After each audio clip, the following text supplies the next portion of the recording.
best rap album of 2019. But before we get into it, you gotta grab yourself a little bit of water, because you gotta be hydrated. When it comes to albums, for me, I'm pretty picky because these days, putting out a really good album is sort of taking a backseat. It seems like people don't really think out the whole story as much as they used to, which is fair because of streaming services and whatever. However, I do have a list of some of them, and that's what we're gonna talk about. Dave B. Bleu. Dave B is actually an artist that I haven't discussed before. This album is kind of the definition of hip-hop. From the instrumentation to the subject matter to the lyricism to the shifting from different flows and different cadences. Dave shows us every piece of himself and every piece of his skill set that anyone who's a true fan of hip-hop in any sense could get behind, no matter how old you are or how young you are. This album is filled with stories of heartbreak and thought-provoking insights on today's world. It has very minimal materialistic rap, very little flexing or flex rap, but in no way is it like self-deprecating. This album sends a message of loving yourself and believing yourself in like the least cookie cutter and least corny way possible. A highlight track for me is CPU Love. It's sort of an introspective look on how social media is influencing our lives and how obsessive we all are over social media, but not in like a corny or annoying way at all. It's actually extremely creative. Also, he has an interlude on this project that like I've never wanted to listen to an interlude over and over again. It's one of those little things that really goes a long way. Next we have Aries with Welcome Home. There isn't really much I have to say about Aries. He is a super pop star in the making. This album is extremely lighthearted and will make you want to sing every single song out loud. The light guitar melodies and lo-fi electronic influences mixed with booming 808s will make for some anti-pop bangers that will make you feel 16 again. There is literally not a dull or bad song on this entire project. It is a self-produced masterpiece. I personally feel that songs like Deity and Race Car are timeless. I'll never get old or sick of listening to them. I have a feeling that Aries will be a massive Billboard artist in the upcoming decade.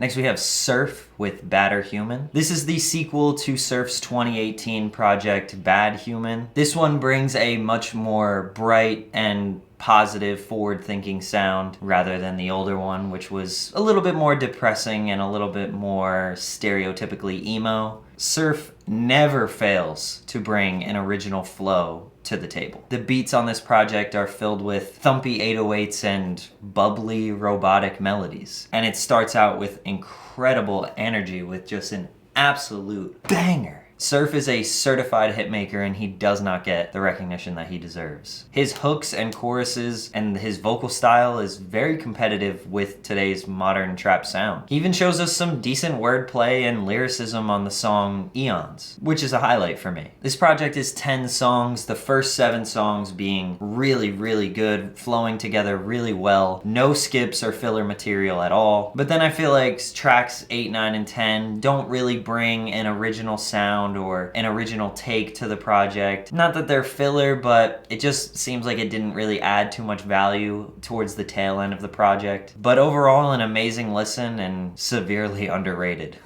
Next we have Convoke with Worried Sick. I feel like this is the best full project that Convoke has ever put together. The beat selections and musical elements feel the most consistent track after track versus his previous album Swan Dive, which kind of just felt like a mishmash of different tracks produced all with different sounds and different textures, and it was really just kind of a mixed bag. Nobody makes emo rap better than Convoke. Something about his voice hooks the audience in, and he has sort of this hypnotic and addictive effect on people who are suffering from anxiety and depression. I wouldn't say that this project has any singles or any bangers that stand out more than the others. Maybe the plays would say otherwise, but I feel like this project in entirety is one that you can listen to all of the songs all the way through, and they're very enjoyable, and I feel like they're competitive with each other. It really is one of those albums you could just listen to all the way through, no skips. And they have a similar vibe, a similar feel, and similar instrumentation, other than probably the last 2 songs, where he kind of went a little bit more experimental in what he's comfortable with, and I feel like it did very well. It showed us his ability to step outside the traditional emo rap formula. But if you're going through a tough time or it's a rainy day, probably a good time to listen to Convoke.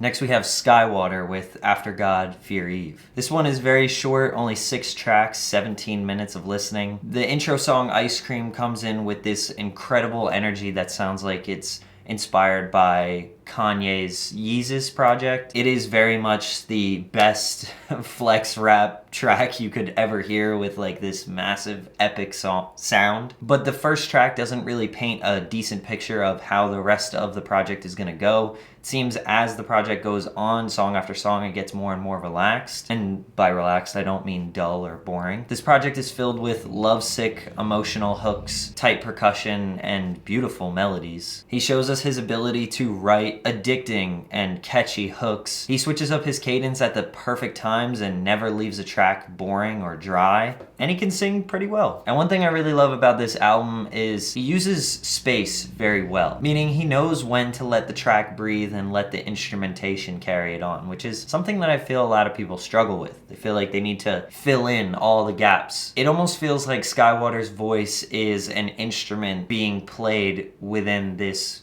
musical piece rather than somebody singing or rapping over a track. And I feel that way throughout this entire project.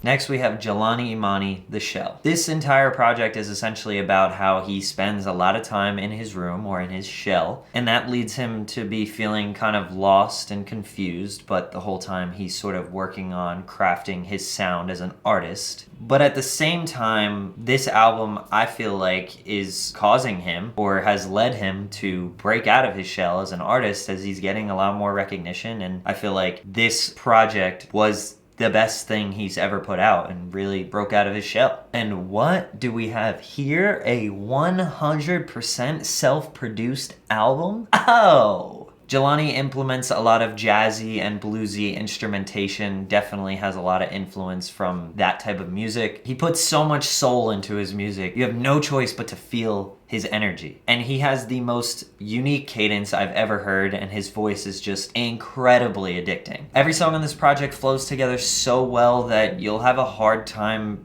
knowing when the song has changed if you're not looking at it. But I made an entire video on Jelani Imani. You could go check that out if you'd like. And I really talk about him as an artist and really just go full in depth on him, because he is by far one of my favorite artists of 2019. And for my #1 album of the year, we have Bheem with 95. I feel like Bheem calling this album 95 and having a very 90s aesthetic is sort of misleading for the project, because the only song, which is the title track, 95, sounds like classic lyrical hip-hop. And the rest of the album sounds like something a little bit more modern. So I guess I'm not really understanding the branding all too much, but whatever. What makes Bheem so unique is that he uses his Jamaican roots to influence his modern trap sound. The track Mad Gal sounds exactly like a Jamaican dance hall track, and the song Soldier sounds like a gully Jamaican street rap song. But in his more American sounding music, which is the majority of it, he'll just throw a sort of Jamaican flair on his cadence randomly in the track. And it sounds like it would be, when I explain it at least, unlistenable or corny or weird or whatever, but it actually makes for a really, really unique sound, and one that I would describe as addicting to listen to. He shows a massive amount of versatility on this record, with hard-hitting trap bangers, cutthroat lyrical rap, dancey stuff that'll just make you want to move, and spacey trap ballads. Also, the way this record is organized is very strategic. With there being a multitude of different sounds, it could get kind of cluttered, but he organized it in a way where you'll transition from one sound to another very seamlessly. He has 4 or 5 signature sounds in here, and all of them could be considered different genres. So when you put them together, it could make for a mixed bag, but they actually transition so seamlessly that it leaves you excited. It leaves you totally curious as to what's gonna come next, but then when it comes, you're so pleasantly surprised. I think Bheem is absolutely a career artist, and he is going to make it to the top as the highest as you can go in the rap game. He's just currently severely, severely underrated. And I also gave Under Armour Song of the Year because I'm just fully invested in Bheem. Please, I encourage you to check out all of the albums listed in this video. Let me know what you think. Let me know some of the underrated or underground albums that I missed out in this list. And as always, thank you so much for an incredible year. My name is Patrick CC. I'm out.